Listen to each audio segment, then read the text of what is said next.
राधे राधे, जय श्री कृष्णा। मैं सीमा सिंह बड़ों को चरण स्पर्श, छोटों को प्यार और बराबर वालों को तहे दिल से नमस्कार करती हूँ। आज हम ज्येष्ठ मास का 13वां अध्याय सुनेंगे। इस अध्याय में सगर पुत्रों की मृत्यु का सारा वृतांत आएगा।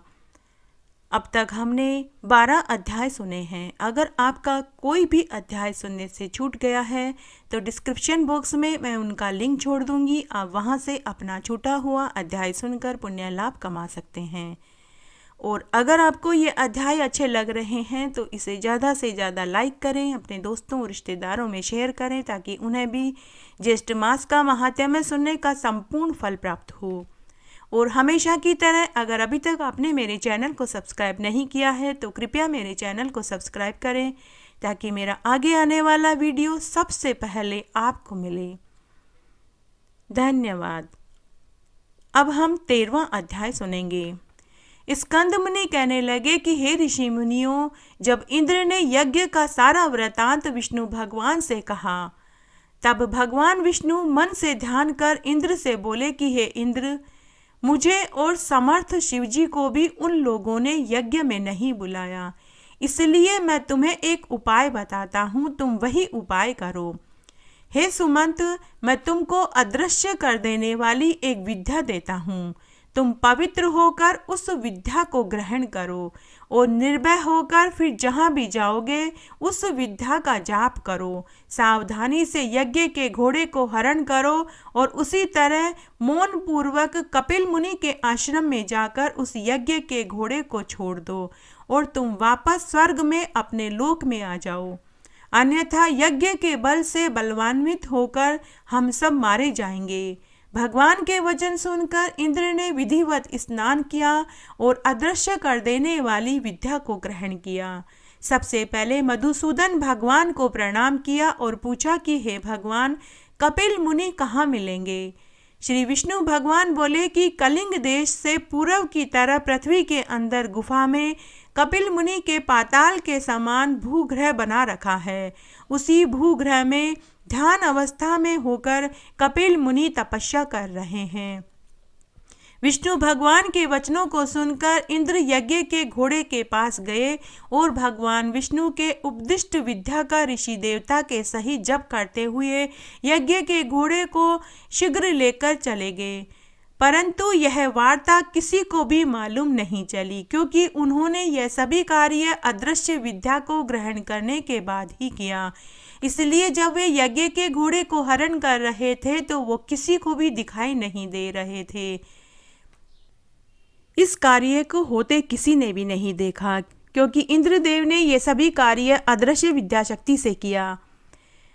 तब इंद्रदेव यज्ञ के घोड़े को लेकर कपिल मुनि के आश्रम में गए। उस समय कपिल मुनि ध्यान मुद्रा में बैठे हुए कठोर तपस्या कर रहे थे।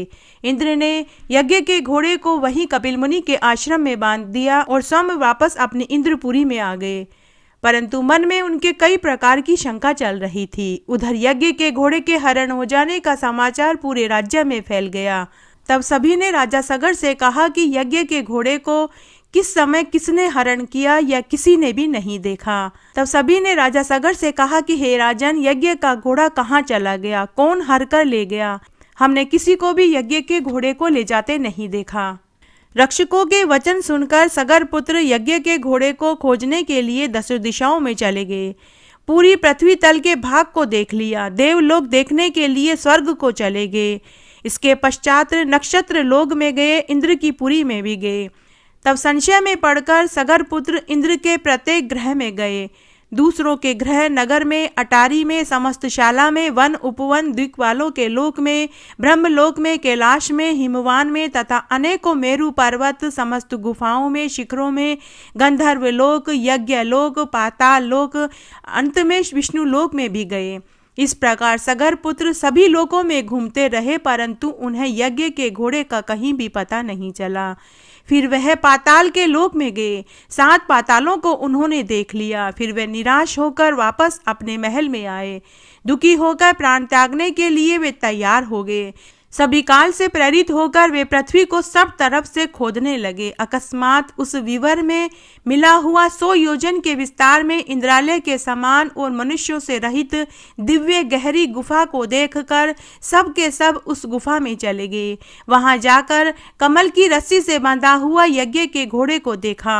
वहां पर ध्यान में मगन कपिल ऋषि को देखा, जो कि केवल मन से ही सृष्टि, संहार, शाप, अनुग्रह करने वाले हैं। वे कठोर तपस्या में लीन थे। उन्हें बाहरी बातों से कोई लेना देना नहीं था। कपिल मुनि के प्रभाव से उन मूर्ख सगर पुत्रों ने कपिल मुनि को ही चोर समझ लिया। उन्होंने समझा कि कपिल मुनि ही यज्ञ के घोड़े को चुरा कर लाए हैं और यहाँ लाकर अपने आश्रम में बांध दिया और स्वयं ध्यान लगाकर बैठ गए।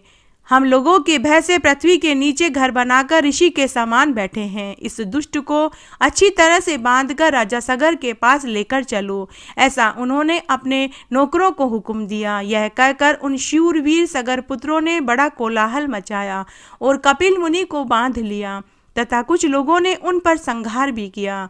ध्यान को त्याग कर जैसे ही कपिल मुनि ने उनकी ओर देखा, उसी समय सगर के पुत्र कपिल मुनि की नेत्र की अग्नि से जलकर भस्म हो गए। तब स्कंद मुनि बोले कि हे ऋषि मुनियों, यह मैंने तुम्हें सगर पुत्रों के विनाश का पूरा वृतांत सुनाया। तब ऋषि मुनि बोले कि हे स्कंद जी, मैं यह भी बताइए कि मनुष्य को उसके कर्मों का फल कैसे भोगना पड़ता है और उनको उनके किए हुए कर्मों का फल इसी जन्म में भोगने को मिलता है या फिर अगले जन्म में भोगने को मिलता है, वह सभी हम आपके मुख से सुनना चाहते हैं। तब स्कंद मुनि बोले कि हे ऋषि मुनियों, इस संबंध में मैं तुम्हें एक पुराना इतिहास सुनाता हूँ। एक बार एक जंगल में अनेक पशु पक्षी रहते थे। उसी जंगल में एक कौवा, कुत्ता और एक गाय थी। इन तीनों में गहरी मित्रता थी। तीनों स्वभाव से अलग अलग थे, लेकिन तीनों ही एक दूसरे की मदद किया करते थे। तब एक बार की बात है कि वे तीनों सरोवर पर पानी पी रहे थे।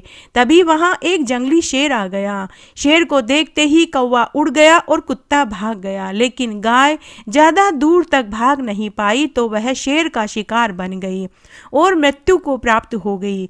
शेर गाय का मांस खाकर चला गया। फिर उसके कुछ अवशेष रह गए, जिन्हें वही कुत्ता और कौवा नोच नोच कर खाने लगे। ऊपर परलोक में बैठी गाय यह सब देख रही थी और मनी मन सोच रही थी कि क्या ये वही है मेरे परम मित्र जो हमेशा मेरा साथ देने की बात करते थे। तभी वहां धर्मराज जी भी पहुंच गए। उन्होंने गाय माता के मन की बात को जान लिया और उन्होंने गाय माता से कहा कि बताओ गौ माता, आपके मन में क्या चल रहा है। तब गाय माता ने धर्मराज जी को पूरी बात बताई कि ये कौवा और कुत्ता मेरे परम मित्र थे, लेकिन आज वो मेरे मरने पर मेरे ही मांस को नोच नोच कर खा रहे हैं। तब धर्मराज जी ने गाय माता से कहा कि हे गाय माता, यही प्रकृति का नियम है।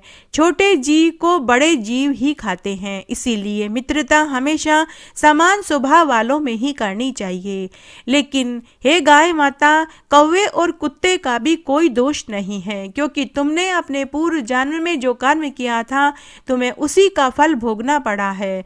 तब गाय माता धर्मराज जी से बोली कि हे धर्मराज जी, मुझे मेरे पूर्व जन्म का स्मरण नहीं है। कृपया आप मुझे मेरे पूर्व जन्म के बारे में बताइए और बताइए कि मैंने पूर्व जन्म में ऐसा क्या पाप किया। तब धर्मराज जी गाय माता से बोले कि हे गाय माता, पूर्व जन्म में तुम उल्लू की योनि में पैदा हुई थी और वह शेर जिसने तुमको मारा वह पूर्व जन्म में एक गिलहरी थी और वह कुत्ता और कौवा उसके बच्चे थे। एक बार जब गिलहरी अपने बच्चों के लिए भोजन लेने गई तो तुमने गिलहरी के बच्चों को खा लिया। जब गिलहरी भोजन लेकर अपने बच्चों के पास कोटर में आई तो उसे उसके बच्चे नहीं मिले तो वह दुख में तड़प तड़प कर मर गई। उसी गिलहरी व उसके बच्चों ने इस जन्म में तुमसे बदला लिया है। सभी को अपने कर्मों का फल भोगना ही पड़ता है, चाहे वह मनुष्य हो या पशु पक्षी या जीव जनावर हो। तब गाय धर्मराज जी से बोली कि हे धर्मराज जी, जब मैंने पूर्व जन्म में उल्लू की योनि में ऐसा घोर पाप किया तो मुझे फिर गाय की योनि में जन्म क्यों मिला। तब धर्मराज जी ने कहा कि हे गौ माता, तुमने बहुत अच्छा प्रश्न पूछा है। पूर्व जन्म में उल्लू की योनि में जब तुम थी तो भृंगु ऋषि के आश्रम में एक पेड़ की कोटर में रहती थी। उस आश्रम में रोज मंत्रों का जाप होता था, गीता रामायण बाँची जाती थी। उसके मंत्रों से वह आश्रम गुंजायमान रहता था। वे मंत्र तुम्हारे कानों में पड़े। रोज उस आश्रम में मंत्रों और यज्ञों से हवन होता था। उसकी ध्वनि तुम्हारे कानों में पड़ी। भृंगु ऋषि उस आश्रम में रहते हुए अपने शिष्यों के साथ ज्येष्ठ मास के धर्मों का पालन करते थे और भृंगु ऋषि ज्येष्ठ मास के महात्म्य को अपने शिष्यों को रोज सुनाते थे। तुम जिस पेड़ के कोटर में रहते थे उसी पेड़ के नीचे बैठकर भृंगु ऋषि अपने शिष्यों को ज्येष्ठ मास की कथाएं और महात्म्य सुनाते थे। तुम्हारे कानों में उसी के शब्द पड़े। जब तुम 200 बरस पार करके मरे तब एक दिन भृंगु ऋषि उसी पेड़ के नीचे आकर बैठे तो उन्हें मरे हुए पशु पक्षी की दुर्गंध आई। तब भृंगु ऋषि ने अपने शिष्यों से कहा कि देखो, इस पेड़ की कोटर में कोई जीव पक्षी मरा हुआ है। तब शिष्यों ने बताया कि हे मुनिवर, आप सही कह रहे हैं, इस कोटर में एक उल्लू मरा हुआ पड़ा है, उसी की दुर्गंध आ रही है। तब भृंगु ऋषि ने अपने शिष्यों से कहा कि उस मृत उल्लू को नीचे उतारो और उसका अंतिम और्धदेही क्रिया करो। तब भृंगु ऋषि ने खुद अपने हाथों से गंगा जल से तुम्हें स्नान कराया और तुम्हारी अंतिम क्रिया करी। तब भृंगु ऋषि ने खुद ये सारे कार्य संपूर्ण कराए और तुम्हारे अंतिम क्रिया को मंत्रों से संपन्न कराया। इसी से तुम इस जन्म में गाय की योनि में पैदा हुए हो। पूरी सच्चाई जानने के बाद धर्मराज जी से गाय बोली कि हे धर्मराज जी, अगर आप मुझे पशु योनि में डालना ही चाहते हैं तो मुझे पुनः गाय बनाकर उसी आश्रम में पहुंचा दीजिए। मैं वहीं भृंगु ऋषि के आश्रम में जाना चाहती हूँ। तब धर्मराज जी ने उसे पुनः गाय बनाकर भृंगु ऋषि के आश्रम में पहुंचा दिया। उसी समय भृंगु ऋषि के आश्रम में एक गाय को बच्चा पैदा हुआ। खुद भृंगु ऋषि ने गाय का बच्चा पैदा करवाने में मदद करी। यह वही गाय थी जिसे धर्मराज जी ने उस आश्रम में पहुंचाया था। यही कर्मों का खेल है। स्कंद मुनि बोले कि हे ऋषि मुनियों, यही कर्मों का खेल है। हम सब अपने अपने कर्मों से बंधे हुए हैं। जो पेड़ हमने कल लगाया था, आज हम उसी का फल खा रहे हैं। अर्थात जो हमने पूर्व जन्म में किया उसी का फल इस जन्म में भोगना पड़ता है। हमें पूर्व जन्म का तो ज्ञान नहीं है, लेकिन इस जन्म में हम जो करते हैं उसका ज्ञान सबको है। इसलिए हमें अच्छे कर्म करने चाहिए ताकि हमारा आगे का जन्म सुधर सके और मरने के बाद सद्गति मिल सके। जब स्कंद मुनि ज्येष्ठ मास का यह अध्याय सुना रहे थे तब सभी ऋषि मुनियों ने स्कंद मुनि के ऊपर फूलों की बरसात करी और उन्हें खूब धन्य धन्य कहा। इस तरह आज मैंने आपको ज्येष्ठ मास के महात्म्य का 13वां अध्याय सुनाया। मेरे साथ बने रहने के लिए आपका धन्यवाद। आगे की कथा कहानी के लिए भी आप इसी तरह मेरे साथ बने रहें। धन्यवाद।